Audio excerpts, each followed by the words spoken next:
Welcome everybody to episode number 3 of School of SuperAdobe, a brand new platform sharing free Earthbag education to anyone, anywhere in the world. This is course number 1 and it focuses solely on how to build a SuperAdobe dome.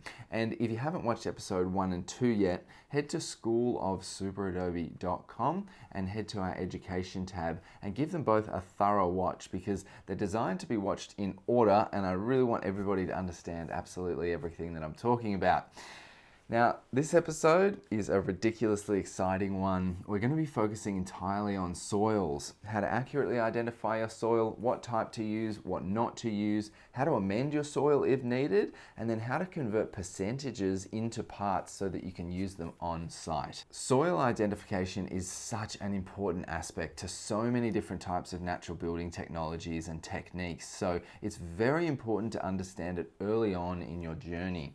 My aim is to arm you with enough information and techniques for you to be able to identify any soil sample that you're able to get your hands on quickly and accurately through just 2 very simple tests. A few alternative and natural building technologies which include the use of clay-rich subsoils are SuperAdobe, Single Earthbag, HyperAdobe, Adobe Mud Bricks, Cob, Rammed Earth, Light Earth or Slip Straw, clay-based renders or plasters, earthship tires, poured earth, wattle and daub, Adobe floors, and any number of hundreds or thousands of local building techniques from indigenous groups around the world. So, in summary, clay and soils have been an indivisible aspect of human development and building since our very beginning.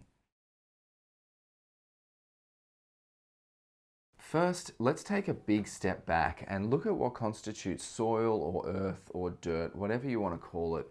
There are 2 main layers available to us using only shovels or a small excavator. The 2 layers are the nutrient-rich topsoil, which is created by the decomposition of organic matter and leaves and wood and organisms, and then the clearly very different subsoil, which is made from broken down minerals and contains very little organic matter. It's this second layer that we will only ever deal with as builders. The first layer of topsoil is completely inappropriate to use in any way for building. The main reason that it's no good is it will continue to decay and create very unstable bonds within our walls or plasters.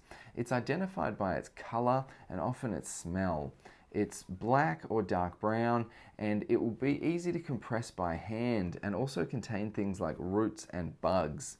It'll often smell rich and earthy like most good compost should, and it also does not compress well, which is one of the main reasons and features that we need to use in SuperAdobe and Earthbag building.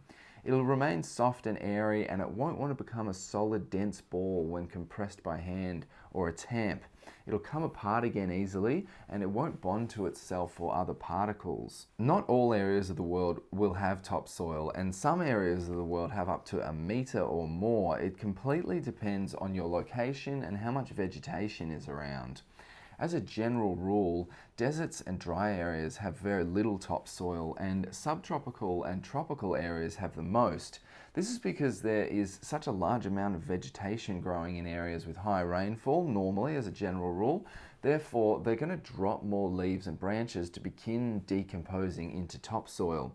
This process has happened for as long as plants have been around, so that's why the layers can become quite thick in some areas of the world. So you must first identify your topsoil layer. As a general rule, it's going to be easy to dig through, and you have those characteristics that I just mentioned. It'll be black or dark brown, smell like compost, and have bugs and roots living throughout it, living happily.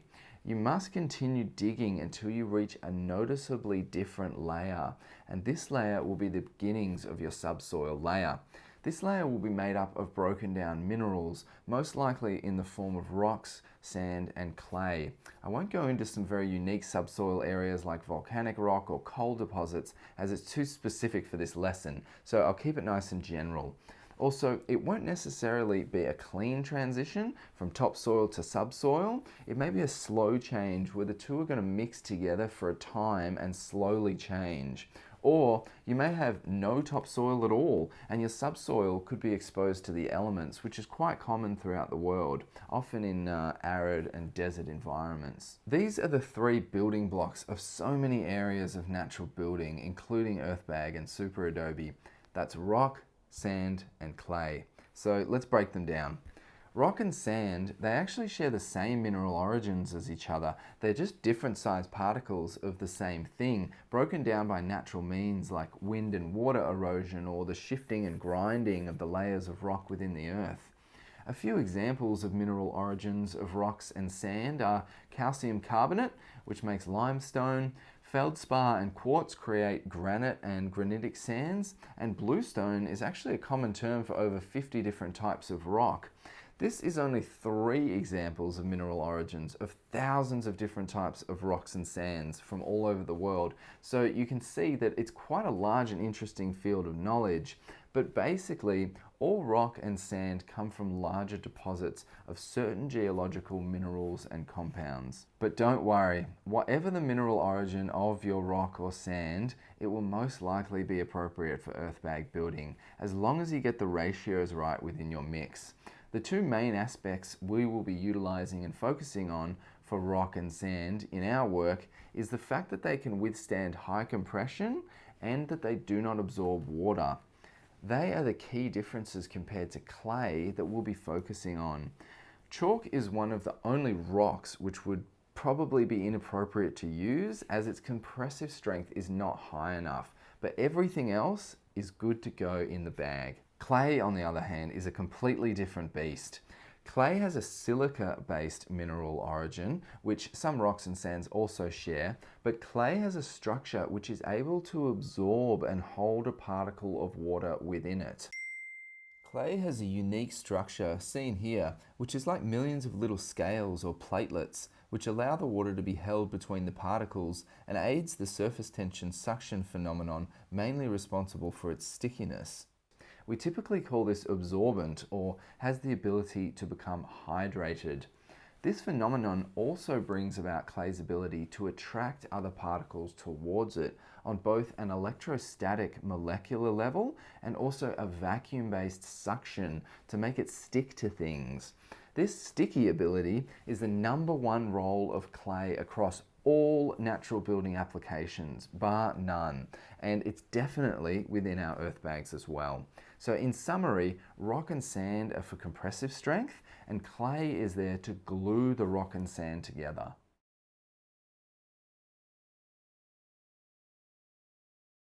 If we're wanting to build a dome or a wall or a feature of some kind out of Earthbag, it's going to be subjected to a few different forces. So firstly, we have compression. This is the ability for the material to be compressed from any angle up to a relatively high rating. Pressure in this scenario, and many others, is rated by pounds per square inch, PSI, or kilopascals, kPa. This is one of the only times that we here in Australia still regularly refer to the imperial PSI versus the metric kilopascals. So I guess that's one to you Yankees. A great visual that one of my teachers at CalEarth gave me was to imagine a high-heeled shoe loaded up with whatever the rating is. For example, 100 PSI would be a 100-pound weight balanced on a 1 inch by 1 inch square heel. Every square inch of material is receiving this 100 pounds of pressure or weight. This pressure can be applied by gravity, pushing the weight of itself down, or it could be a side-loaded weight from one section of wall pushing on another section of wall. There can also be spike pressures delivered to certain areas of a building during seismic activity where the ground is moving and heaving. The compressive strength of rocks and sand begin at the low end with laterite and chalk, and they finish on the higher end with granite. I've deliberately left out precious stones like crystals and rubies and diamonds, as it's not the most cost-effective way to fill an Earthbag. And also, these types of rocks will be the most common you can purchase at a gravel and sand yard or your local quarry.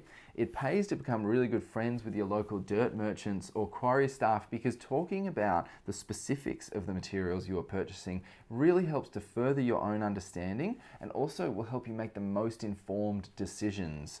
The other forces that our building will be subject to is torsion, shearing, and pulling.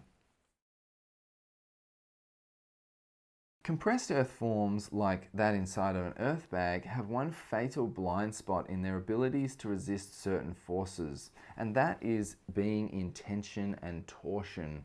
Tension is the act of pulling a material, and torsion is the act of twisting a material. A rope, for instance, normally operates very well under tension and torsion, as it can be successfully pulled from either end or twisted without breaking. Although the clay and other binding agents within our mix do hold the material together well under compression, because of their rigid mineral makeup, the molecules themselves don't want to flex or stretch in any way. Therefore, even the tiniest fraction of movement can shatter the bonds between the clay and the rock and the sand. This is something that Nader Khalili noticed on his research sabbatical throughout his homeland of Iran. The fact that indigenous mud brick buildings could not resist the forces of tension or torsion. To remedy this, he introduced the barbed wire element, as steel has a wonderful ability to resist tension, and when in a thin wire form, it can freely move and flex during the event of an earthquake or settling of the subsoil foundation without letting the building fail. The way earthbag domes react to the forces of gravity is as such. The top half of the dome is in compression as the bags want to fall inwards, and the lower half of the dome is in tension as the bags want to push outwards. It's not a clean line halfway where these forces change direction, rather it's a slow transition from the top to the bottom. Of course though, the lower layers are also in some compression as the dome's pushing downwards on them. As long as the 10% rule from episode 1 is followed, the upper bags will have adequate width to rest on the bag below it and maintain compression without falling inwards. To fight the outward pushing forces in the lower dome, we install something called a buttress around the perimeter of the lowest bags. It's a good idea to install buttresses on domes larger than 3 meters or 9 feet in diameter. It's also recommended to install your buttress at least up until your spring line and often past a few layers into your dome section. But more on that later. Let's get back to soils. Most rocks and sands will be completely fine for use in SuperAdobe and Earthbags, as they inherently are already strong enough just by their nature of being rocks and sands. This is because rocks are formed under extreme pressure over time within the Earth's crust and below, so they have already been subjected to extreme pressure, so can therefore handle high pressure within our buildings and high pressure while tamping as well. And remember, sands are just smaller versions of rocks, so they're all fine under compression as well.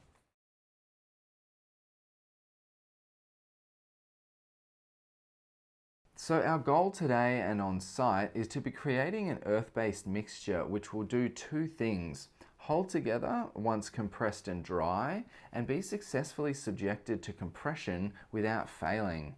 Failing in this instance is defined by the material cracking and the particles losing their mechanical bond to each other. And to achieve this magical mixture, we're going to be calling on all three materials, rock, sand, and clay, to create the strongest mix for our bags. And we're going to be needing these three specifically for their before mentioned attributes: rock for its compressive strength, sand for its compressive strength but also to help fill out the mixture, and clay to glue it all together with its powers of stickiness. This is if we want to build an unstabilized natural earth-based mixture without the use of lime or cement as the binding agent. But what if we do want a stabilized mixture? What does stabilized even mean?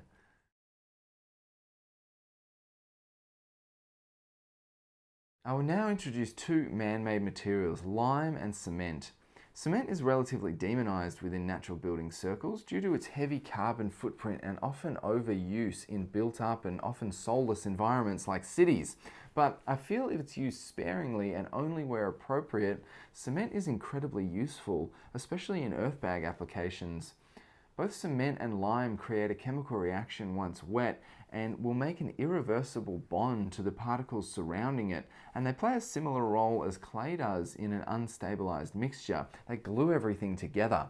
But I'd like to be clear, natural clay from your subsoil will not chemically alter itself within the bags. It only dries out through evaporation.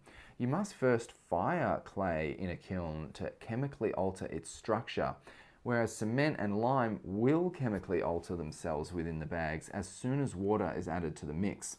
This leaves the unstabilized bags always susceptible to reabsorbing water and becoming jelly bags, which is very bad for the structural integrity of the dome. This is most likely to happen halfway through a build where the bags aren't plastered yet and they're exposed to heavy rains. Now, it can, in a lesser extent, happen when small or large cracks appear in your plaster and it invites water into the bags. This will cause the bags to swell and often break your plaster away from the dome, which in turn introduces more water into the building and further damage. An unstabilized clay mix will also wick water upwards and sideways if it comes into contact with any source of water. So rising damp is a common issue in standard homes and can also be a huge issue for improperly waterproof domes, where the entire wall takes on and holds water from the ground or cracks in your plaster. Both cement and lime have a mineral origin of calcium carbonate, which I mentioned before, commonly called limestone. Briefly, limestone is most commonly created when seashells, corals, and bones are deposited on the ocean's floor over thousands of years and are compressed by the ocean's weight. And then the ocean dries up, or the rocks are pushed up above the ocean surface, making it available to us. It's quarried, crushed, and then heated to around 800 or 900 degrees Celsius or 1500 degrees Fahrenheit in a kiln to burn off the carbon dioxide atom and turn the limestone into calcium oxide. This calcium oxide is then highly reactive and is ready to be used in building. It must be slaked or hydrated with water to become less volatile and usable as a putty for building. A secondary drying is commonly applied to this slaked lime to turn it back into a powder, but one which is much less volatile than calcium oxide's initial rehydrated state. This first hydration releases a huge amount of heat and gas as a violent chemical reaction occurs. This secondarily dried, powdered lime is called hydrated lime or builder's lime and is the type most commonly available at hardware stores. Lime has a very basic pH and is reactive to human skin, and it will burn you very seriously if left unattended on your skin or gets in your eyes.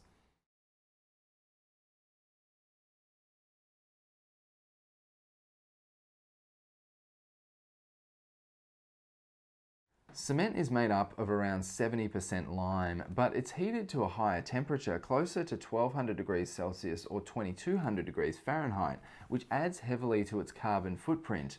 It also then behaves very differently than lime because of this extra step. It sets much quicker and it becomes more rigid, and also it cannot pass water vapor through its structure as effectively as lime, and hence it does not breathe as well as lime does. These differences make cement a very bad partner for clay-based materials in some situations, as the cement, clay and water just don't like working with each other. That being said, in small percentages like 10% and below, cement actually performs very, very well in the compressed environments inside an earth bag, and that is exactly how we're going to be implementing it in this step. The most commonly produced and used cement is called general purpose cement or Portland cement. Not to be confused with concrete though, which is a ready-made mix of sand, rock and cement. Sometimes people use these terms interchangeably, which is understandable, but it is unclear and it should be watched for while building. Cement is the raw, pure binding material used within a larger mixture to glue everything together, and concrete is the larger mixture of rock, sand and cement.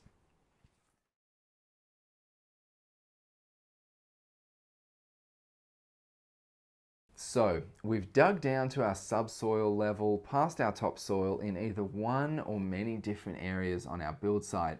It's encouraged to test a few different sites on your property so that you can have a more overall image of what's happening on your property. Subsoils can change dramatically just in one step or two in any direction, so please do be thorough with your investigations. The soil used within your earth bag is often taken from digging or leveling of your building pad or digging of your foundations, so that may dictate where your soil is coming from and therefore where you should test. Or perhaps you're collecting some free soil from a neighbor or roadworks in your local area.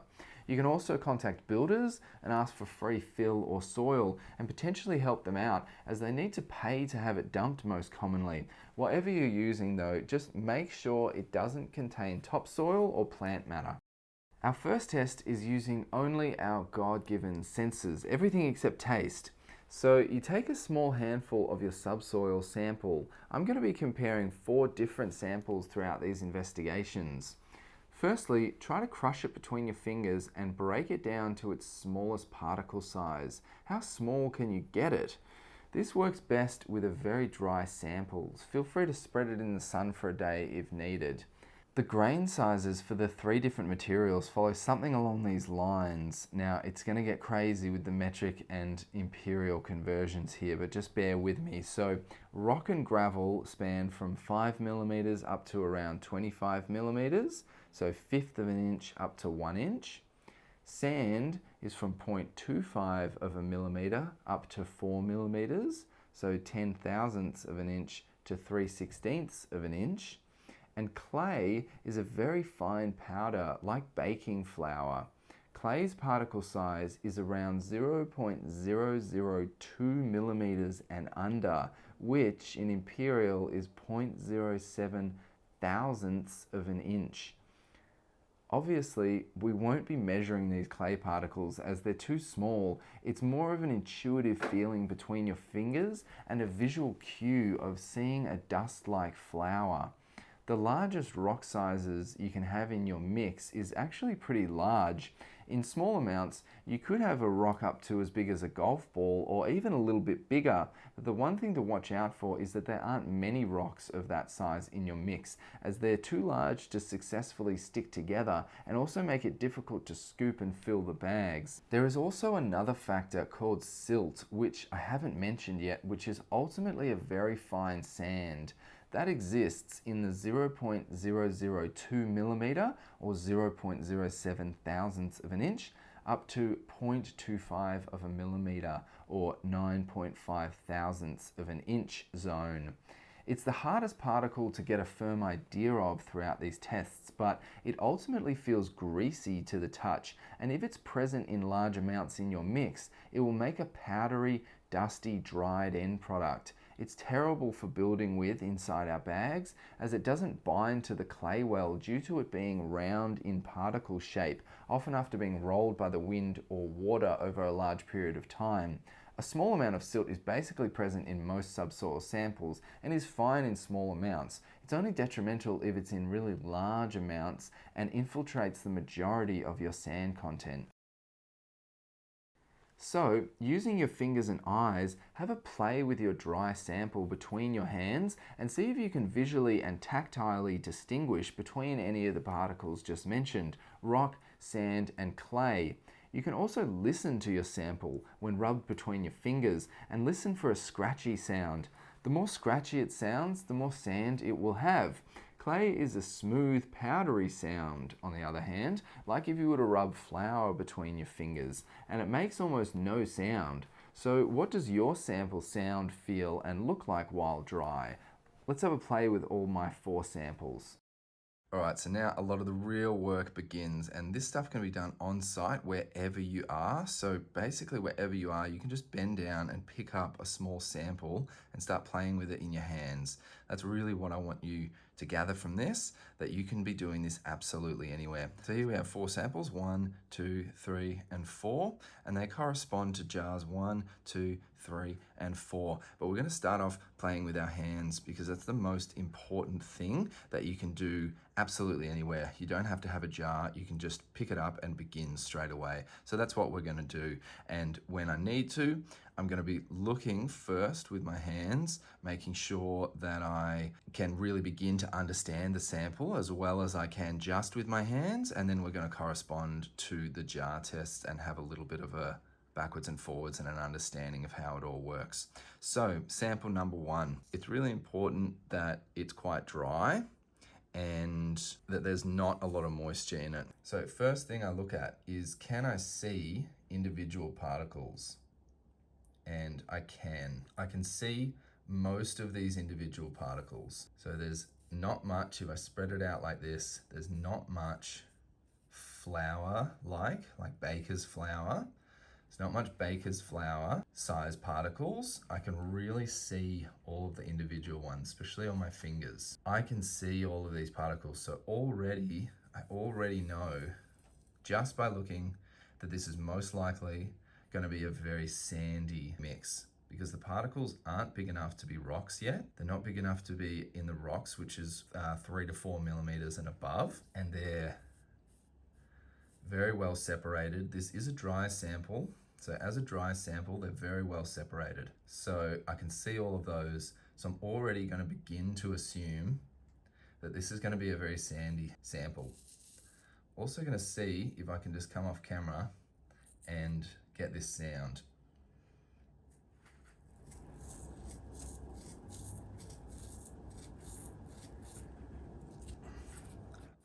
It sounds very gritty and very sandy. And then if we correspond to our jar test. The next test is designed to be used in conjunction with our last experiments with our hands. Everything we need to know cannot be told with just one style of investigation. So we're going to need a jar, our soil sample, and some water. About 3/4 fill the jar with soil. Fill the rest with water. Place the lid on tightly, shake very hard for around 5 minutes. Leave it to hydrate for a while and then shake again. The reason for needing to shake so hard and over a period of time is to let some of the potential clay clumps hydrate and separate so they no longer look like rocks or gravel to us through the jar. And then let the jar sit until the water is completely clear. This may take up to a few weeks with heavy clays and fine particle sizes. Shake your jar vigorously and have a marker ready. Place the jar down where you will leave it for the entirety of the settling period. Watch for the first 20 seconds and draw a line at the top of the settled material at the 20-second mark. Gravel will settle in the first 5 seconds and under, and sand around 10 to 20 seconds. Draw a line at the top of this first settled layer at the 20-second mark. Look at your water and see how muddy or unclear it is. This is the tiny clay particles being suspended in the water, which is what makes it look muddy. This clay will now begin settling over the next 24 hours or couple days or maybe even a few weeks. Once the water is completely clear, your sample is ready for interpreting. We will have already marked the top of the sand and gravel layer at the 20-second mark, but now a new layer may have formed over this layer. If there is a new layer, it will be either silt or clay. Silt, you are able to just see the particle sizes up against the jar, depending how good your eyesight is, but clay, you will not be able to see the particles within it. It will look like one uniform band with no little dots in it anywhere. As we can't reach into the jar at this stage, we only have our eyes to rely on in this test, so we must be correlating and referencing our initial hand tests to help us corroborate thoughts or ideas we had in that initial play, and also the opposite. These jar tests will give us some clearer ideas or initial ideas which we can help back up with our initial hand tests. So to summarize, the layers will be rock and gravel, sand, silt, then clay. All except clay you will be able to see with the naked eye in varying degrees of size.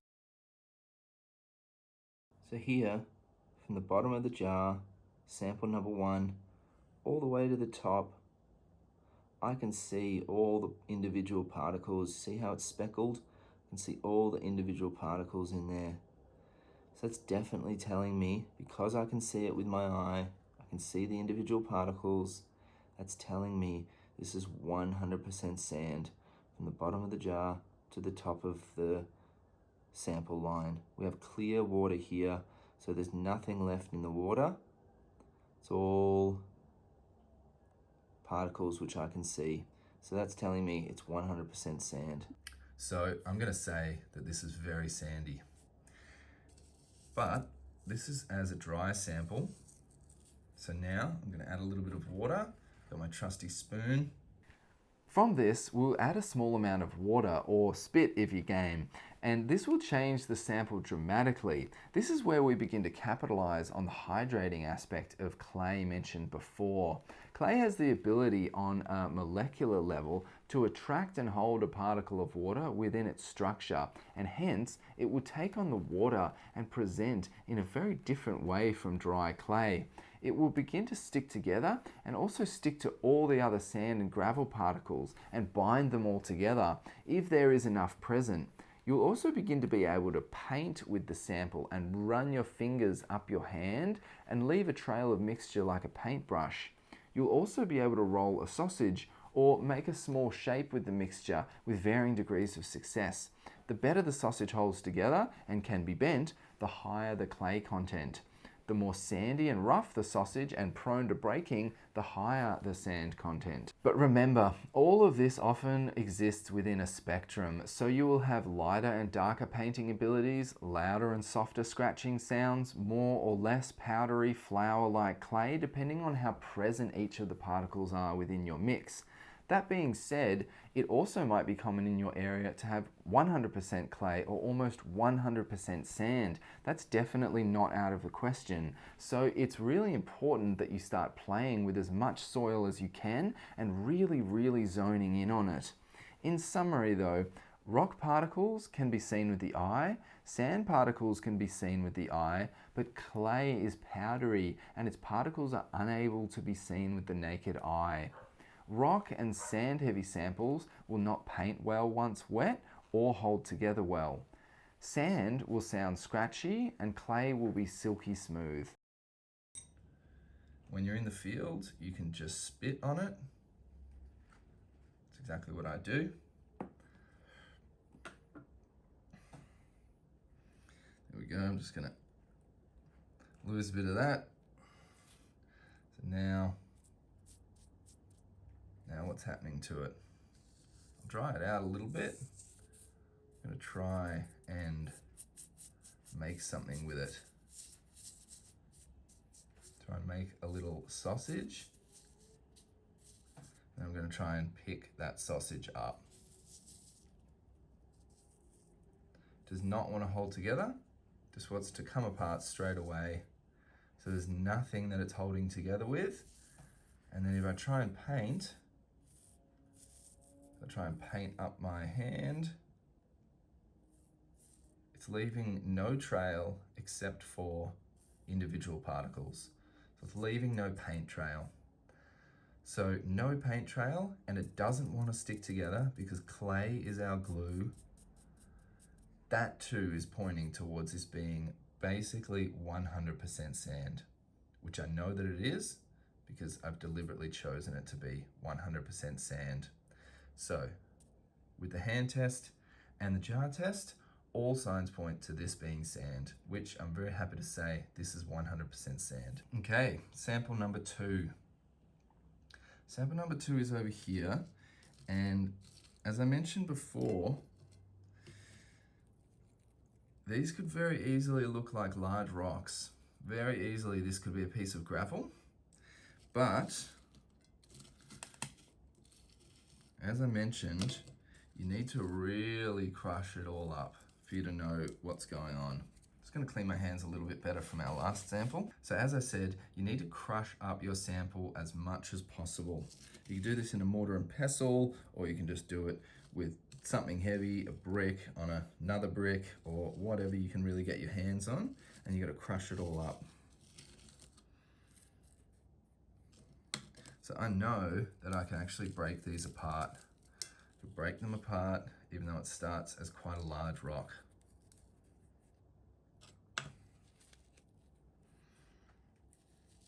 So there we go, I'm still breaking all of this up. These are very small sample sizes, so you do need to be aware of that because you can get maybe just large deposits of stuff from just that little pinch that you picked up. So you do have to be aware of that as well. That's why it's much better to have a larger jar sample, which is a much bigger sample than this one. So already I'm starting to crush all this up to its smallest particle sizes, and already in my fingertips, you can see lots of powder-like, flour-like dust. See all that? It's really coating me and covering me. It's probably sticking to my sweat a little bit and sticking into my fingerprints. And then here, if I go like this, you can really tell that it looks just so different than the sand sample from before. You can see all of these dry dust trails everywhere. And I'm still able to break that up. But you can see here, that looks like a nice little piece of sand, almost a rock size. But this one with my fingernail, I can keep breaking up. So the fact that I need to break this up a lot, that's already telling me that something in this mix is sticking all of this together when it's dry, which is actually what we're 100% aiming to do. That's what we want from our mix, because when clay dries and it's holding on to other particles, it holds all those particles together.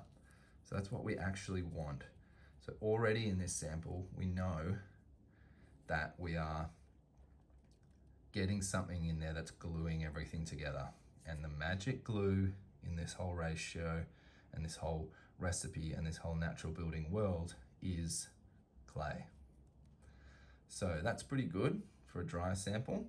Pretty happy with that. I know that there's some amount of powder in there, but there's also a reasonable amount of sand and moving on to very small pebbles or very small rocks. There's definitely a reasonable amount of that, because I can physically see the particle sizes in there with my eyes. So that's telling me, yes, there is some amount of sand in there, and there's also some amount of clay in there too. So now this will really change a lot with a little bit of water.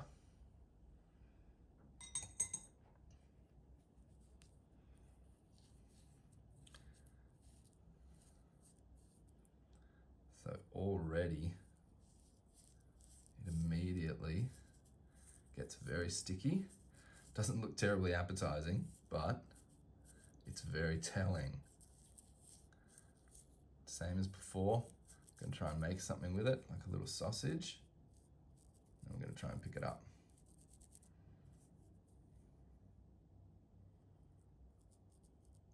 Nice little sausage. I can pick it up really easily. I can bend it. Oh, and it wants to bend a lot before it cracks. See how it cracked there? It wants to bend a lot before it cracks. So that is also very telling. The more you can bend it, the more clay content there is, because it's the clay that wants to glue and stick together.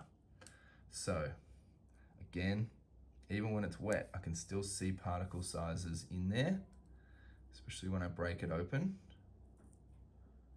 I can still see particle sizes in there. So there is some sand and there is some clay. That's what it's telling us. Also, can I paint with it? Absolutely. If I get a little bit more water,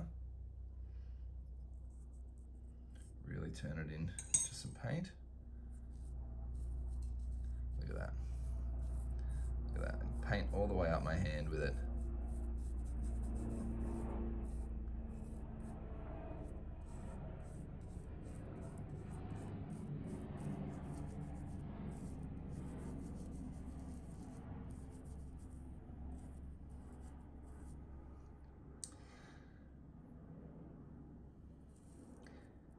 Now again, this will be a sliding scale of how much you can paint with it, how much it wants to stick together as well. So now I know this is sticking together, and I can also see particle sizes. So there's some clay and some sand in there. That's the majority of what this sample is. There's not many large rocks. It's very few large rocks, so it's majority sand and clay. But how do I know exactly? By doing that, I have to refer to my sample test. So here on sample number 2, I can see from the bottom of the jar all the way up to about here. And then the particles begin to all blend in together, and I can't see individual particles anymore. Take your marker and clearly mark all of these individual layers. Then measure from the bottom of your jar to the top of the final layer. Divide this into 10 equal parts. Count how many of these sections each layer takes up. Each layer division is worth 10% of your total sample. So if it takes up 3 layer divisions, it is equal to 30%. An estimate or an average is fine here. You don't have to be millimeter correct. And from your 2 tests, give an educated guess as to what you think each sample might be made of. You can also contact us and share some of the info you've gathered from these tests with some photos, and I'll help you sort it out. So from here up to here is sand, because I can see them. And then here is remainder of clay. And based off our hand test that we just did, this one's stuck together really well. I could paint with it well. So that was telling me that there is a percentage of clay in there. And then now here with the jar test, we're going to divide from the bottom of our jar all the way to the top of our sample. The water is pristine clear, completely clear, so it's telling us there's nothing left in there. So from the bottom of here to the top of our sample, we'll do 10 even lines, even divisions. And from here to here, it's going to be around the 80% mark, I'm going to say. It's around 80% sand, and around 20%, 15 to 20% clay. Also, here, you can begin to see these ripples of what looks to be a particle that I can't see. So there's these kind of waves within the sample. That begins to happen at around 10% to 40 to 50%. Oh, it's around 10 to 15% and higher. When you first shake the jar, all the clay gets deposited in the water, and then the clay gets stuck in between the sand. So these ripples, with what looks like to be a particle size that I can't see, these ripples are also a telltale sign that you're beginning to get a reasonable amount of clay in your sample, because the sand falls down and traps the clay particles. Even though they want to float to the top, it traps the clay particles in here because there's so many clay particles within the water. So that's also a telltale sign that you're beginning to get a reasonable amount of clay. All right, next sample, onto sample number 3 with the corresponding jar test.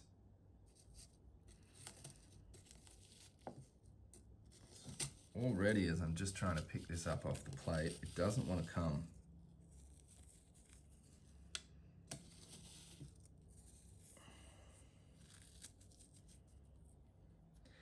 Again, I need to break up as much as I can.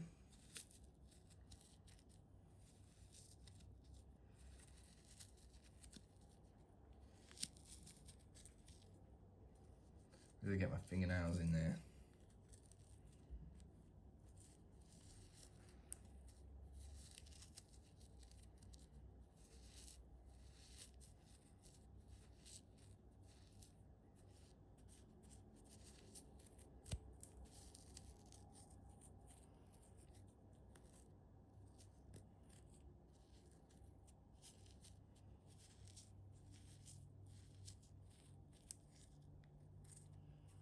Great.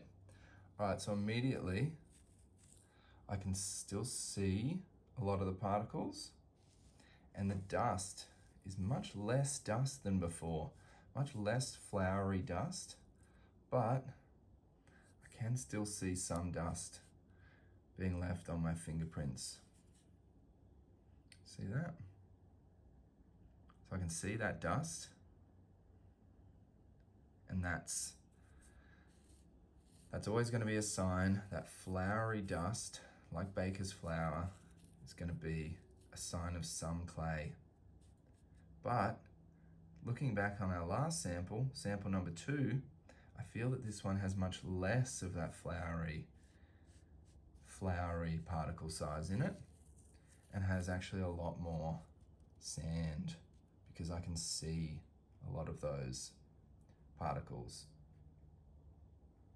So I can see a lot of those particles sounds scratchy. Let's see if I can get it on microphone.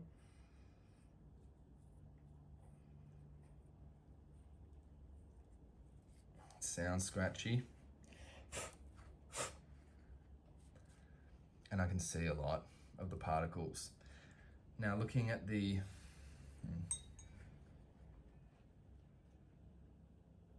adding the water, it's always super telling. Just dry it out a little bit, add a little bit more content. Here, yes, definitely, it's sticking together, but it's not sticking together as much as the last one.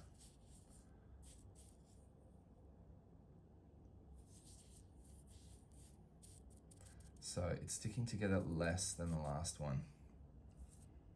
So I'm going to say that this has a reasonable amount of sand and a smaller amount of clay than the last sample.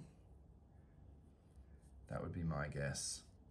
Smaller amount of clay because it's not sticking together as thoroughly and as successfully. Here on sample number 3, from the bottom of the jar all the way up to just there, I can see the particles. So I can see all these particles. So I'm going to assume that that's all sand. And then just in this last little band at the top, I can't see these particles. So again, if we divide from the bottom to the top of the jar by 10 even parts, and then count where that band begins or where that band falls within those 10, then that's how we find out the percentage. This looks to be about 10%. Looks to be about 10% clay right at the top here. And then from here down, it's about 90% sand. Correlated with our hand test, this one sounded scratchy. I could see a lot of the particles. It did stick together, but not as successfully as test sample number 2. So that's going to tell me that this does sound accurate. It's sticking together a bit with this small amount of clay in it, but it's still quite sandy and wants to come apart. It doesn't paint as successfully as sample number 2. So this is definitely correlating our suspicions of thinking this is 90% sand and 10% clay. And lucky last sample is this one here. Now already, this looks like a rock. This is all holding together as one piece. So sample number 2 held together a reasonable amount, had to break it up quite a lot. Sample number 3 held together, but it did come apart a lot more easily than sample number 2. Sample number 1 was very, very non-structural and came apart. It just wasn't together at all, ever. It was always a loose particle sample. So these two look like they have an amount of sand in them, of clay in them. And number 4, this is all one mass. So already that's going to be telling us a few things. What are we going to be looking at here?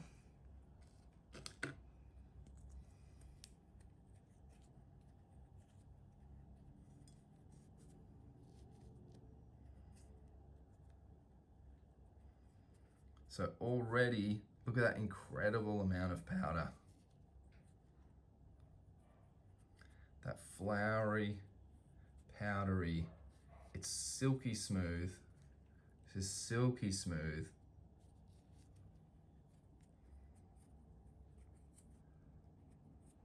And every single particle in here, I can get down to a dust. I can get down to a flower.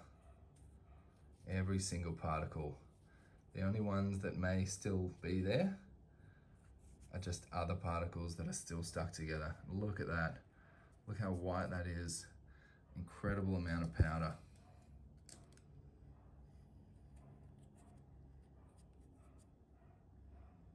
And this just completely holds together. I have to break chunks of it off and I have to break those chunks up. So if clay is sticky and holds together when it's dry, this sample is one mass completely. So that's telling me that this is a very, very high clay content. And look at that flour. That just looks like a little tablespoon of baker's flour. So if it sounds like nothing, there's no sound when I rub it between my fingers basically. No scratchy sound, no gritty sound. So that's definitely telling me that this is very high clay. Now let's add some water.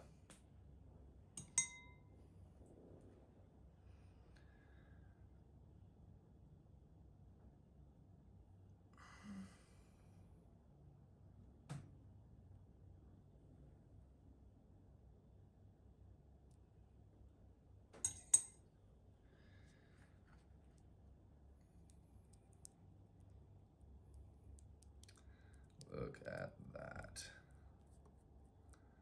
I've literally made a paint here. Incredibly dark. Dark in color, looks really rich. Now if I grab a little bit more, break it up again.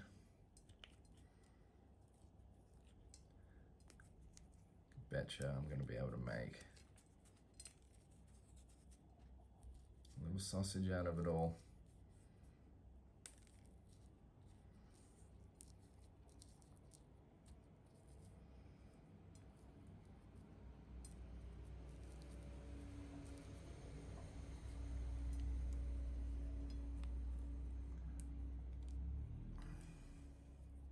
If I had enough of this, I'd be able to make a little bowl, be able to make whatever I wanted.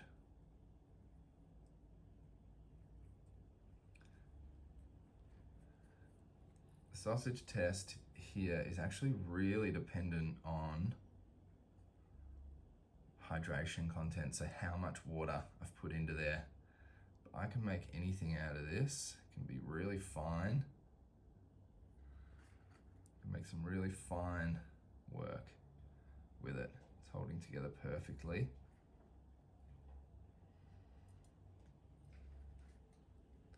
Look at that. So that is telling me as well that there is a lot of glue in here. In fact, it feels and looks like 100% glue. There's no sand in there because I could crush every particle down to a flour. There's no sand in there. It paints all over me. And our jar test will tell me as well, from the bottom of the jar to the top of the jar, I cannot see any particle sizes. There's the tiniest bit of particles here pressed up against the surface.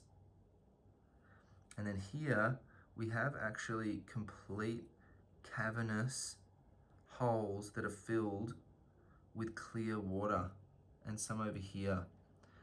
So these holes are telling me that this substance, whatever this is, this has the ability to even trap water within it. So that is something that will only ever happen with very high clay content. It won't happen with every jar test, but if you see these coming up, these fissures, which are an extension of the issues from sample number 2 with those waves of clay throughout the sample. This is an extension even more of that now it's waves or pockets of caught water. So from here all the way to the top of the sample, I can't see the individual particles. So again, always need to corroborate with your hand sample. My hand sample is telling us that it's really sticky, it paints incredibly well, it holds together when dry like none of the other samples did, holds together incredibly well when it's dry, and then you need to break it up into the finest powder, and everything in it can be broken down with my fingernail into a powder. So this is telling me and helping to corroborate that this is 100% Play. You!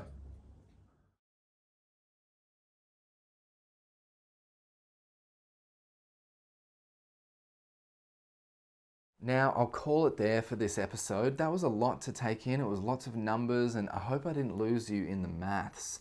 The next episode, we're going to be taking all that information that we learned in this episode and creating real-life tests with lots of different mixes and ratios. So hopefully that will help clarify what we've just learned and make it a little bit more hands-on and tactile and less nerdy and maths-based. So as always, please give us a like and a follow on Instagram, Facebook, YouTube, and TikTok, and visit www.schoolofsuperadobe.com and sign up to our website mailing list so that we can stay in touch with all new releases and any updates that we have. So until next time, everybody, peace, love, and bags. Bye-bye. Bye-bye.